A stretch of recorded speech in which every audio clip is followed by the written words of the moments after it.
মানুষের বিপদ, সমস্যা, মুশকিল এইসব কিন্তু সবসময় থাকে না।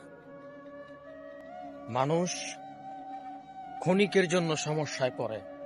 আল্লাহ পাক তার বান্দারে এতটুক সমস্যায় দেয় যতটুক সমস্যা সে নিতে পারবে, তার বেশি আল্লাহ দেয় না।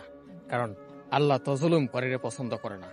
তো ওই আল্লাহ নিজে কিভাবে তার বান্দার উপরে জুলুম করবে? অসম্ভব। তো ওই মুহূর্তে, ওই খারাপ সময়ের মধ্যে অনেক মানুষকে চেনা যায়। আশেপাশের মানুষ, আপন মানুষ, পর, বন্ধু বান্ধব, আত্মার বন্ধু, আত্মার আত্মীয় স্বজন, যাদের জন্য সারা জীবন করছেন, সবসময় করছেন, কখনো খালি হাতে ফিরিয়ে দেন নাই, ওই মানুষগুলা চেনা যায়, বোঝা যায় যখন আপনার খারাপ সময় আসবে। তার আগে আপনি একদমই বুঝতে পারবেন না। অতএব মানুষ চিনা দরকার।